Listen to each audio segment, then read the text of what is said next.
Hi, and welcome to Historical Influence. Welcome. Today, we embark on a journey through 4 centuries of history to explore an entity that once reshaped the map of the world, the British Empire. At its absolute zenith in the early 20th century, this empire was the largest in history. By 1913, it held sway over 412 million people, representing 23% of the world's population at the time. By 1920, it covered 24% of the Earth's total land area. It was famously described as the empire on which the sun never sets, because the sun was always shining on at least one of its territories. From the icy shores of Canada to the tropical heat of India, and from the vast Australian outback to the capes of Africa, Britain's influence was inescapable. But this story is not just about maps and monarchs. It is a complex saga of trade, naval power, brutal conflict, and cultural exchange.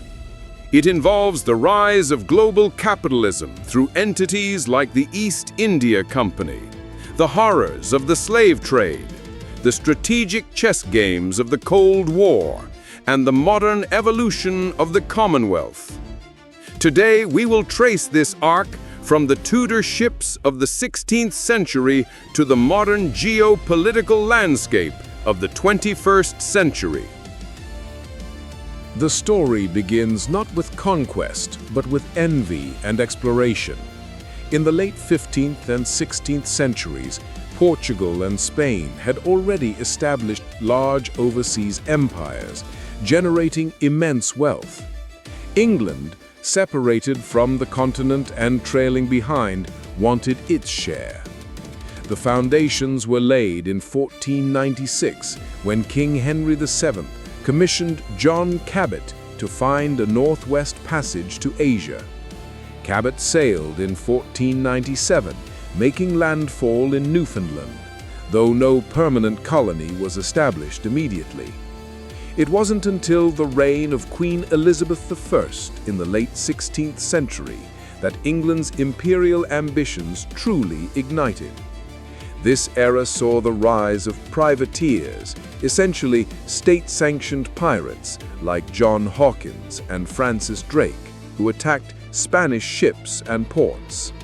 The English crown began to authorize formal overseas ventures. In 1600, Queen Elizabeth I granted a charter to the Governor and Company of Merchants of London trading with the East Indies, better known as the East India Company. This joint stock company would eventually become the primary engine of British imperialism in Asia. Simultaneously, attention turned to the Americas. After failed attempts like the Roanoke colony, the first permanent English settlement was founded in Jamestown, Virginia, in 1607. This marked the beginning of the First British Empire, a period defined by settlement in North America and the Caribbean. Throughout the 17th and 18th centuries, Britain engaged in fierce rivalry with the Netherlands and France. While the Northern American colonies attracted settlers fleeing religious persecution, such as the Pilgrims in Plymouth, the real economic engine lay in the Caribbean. The British West Indies, including islands like Barbados and Jamaica, annexed from Spain in 1655, became lucrative centers for sugar production.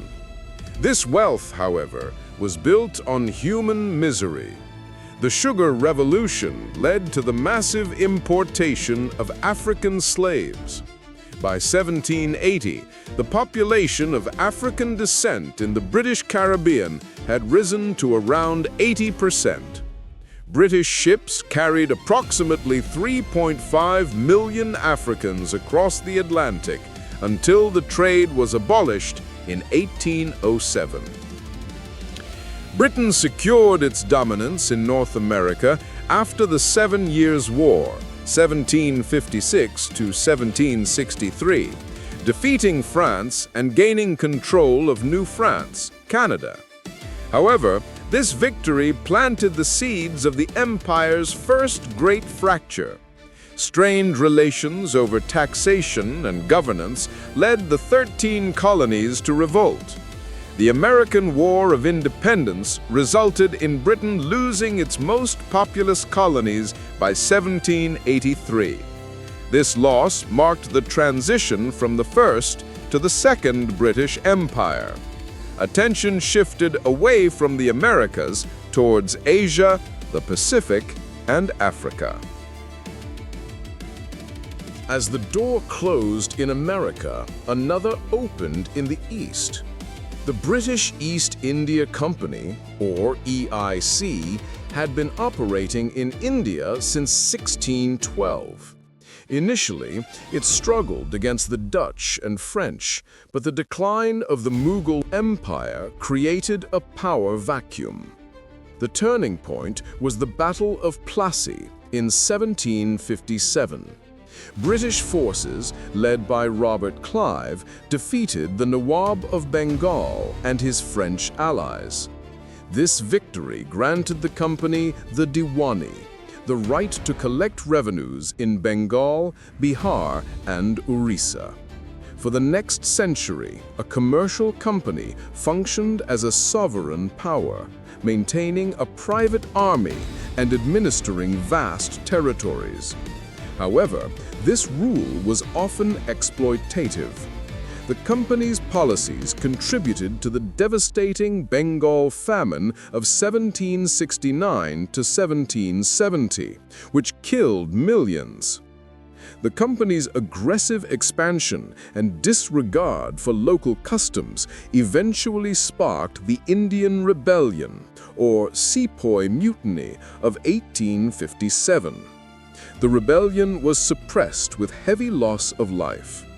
In its aftermath, the British government passed the Government of India Act 1858, dissolving the company and assuming direct control. Queen Victoria was proclaimed Empress of India in 1876.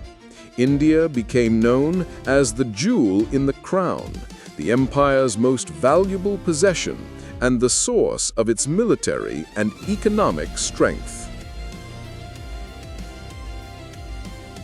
The 19th century was Britain's imperial century.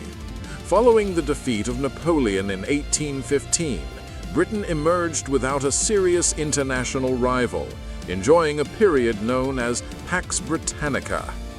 Unchallenged at sea, the Royal Navy acted as a global policeman. Imperial expansion accelerated. In the Pacific, James Cook's voyages led to the colonization of Australia and New Zealand. Australia, initially a penal colony starting in 1788, eventually became a profitable exporter of wool and gold.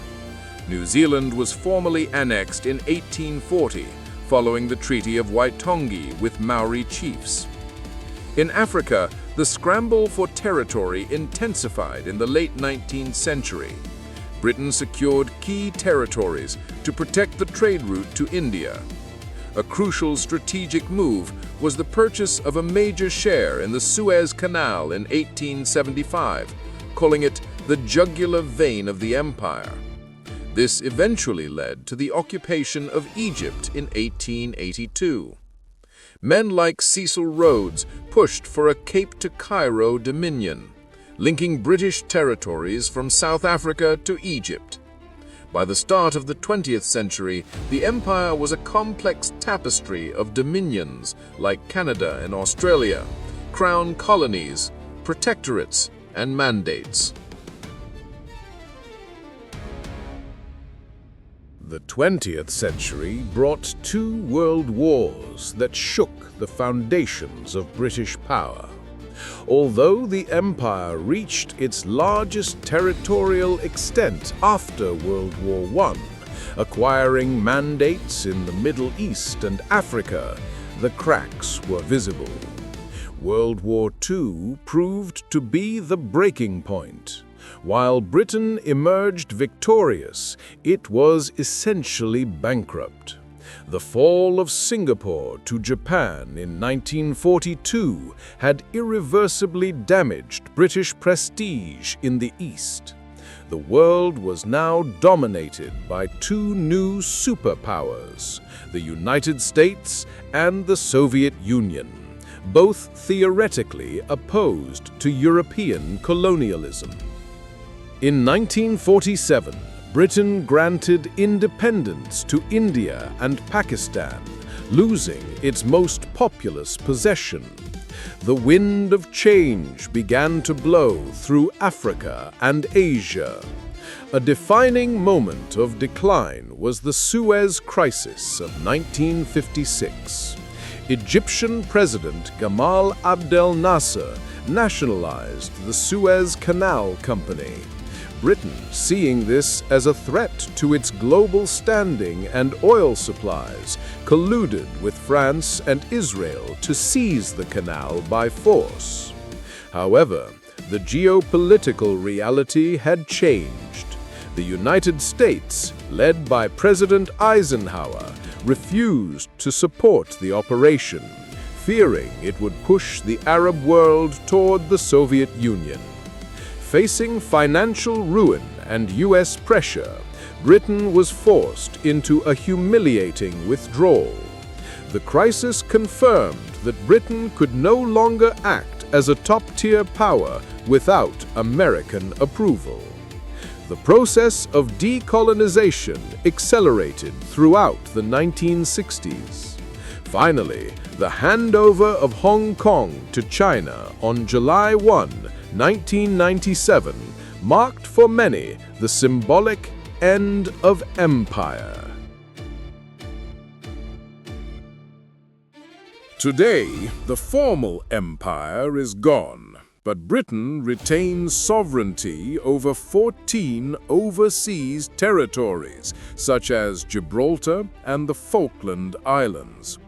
The most enduring political successor to the empire is the Commonwealth of Nations.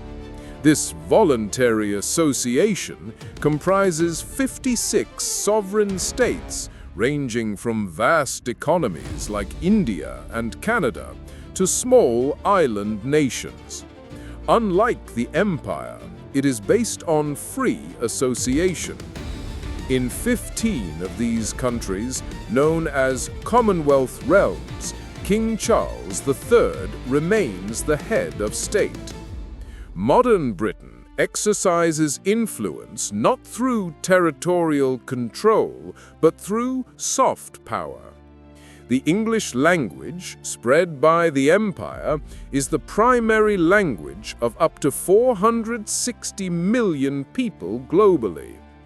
English common law forms the basis of legal systems in many former colonies, facilitating international commerce.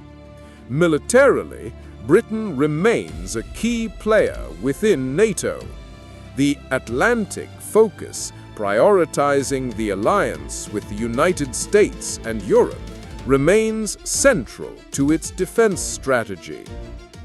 Recent strategic reviews, such as the 2025 Defense Review, emphasize technological innovation and a NATO-first policy to counter new global threats. As we conclude, we must address the complex legacy of the British Empire. It is a subject of intense debate. Proponents, like historian Niall Ferguson, argue that the empire brought economic development, railways, the English language, and parliamentary democracy to the world. Indeed, the Westminster system serves as a template for many governments today. However, critics point to a darker legacy. The empire was built on violence, slavery, and the displacement of indigenous peoples. Historians like Caroline Elkins highlight the use of detention camps and emergency laws to maintain power. The impact of British policies on famines in India, which killed millions, remains a source of deep controversy. The borders drawn by British administrators, often without regard for ethnic or religious realities, continue to fuel conflicts in regions like the Middle East and South Asia. Yet, the connection remains. Millions of people have migrated between Britain and its former colonies, creating a multicultural society in the UK. The Commonwealth continues to evolve, recently welcoming nations like Gabon and Togo that have no historic ties to Britain, suggesting a new role for the organization based on shared economic and developmental goals. The sun may have set on the territorial empire, but its long shadow, for better or for worse, still stretches across our modern world. This concludes our overview of the British Empire. Thank you for listening. Share your thoughts in the comments, and don't forget to subscribe for more stories that shaped our world.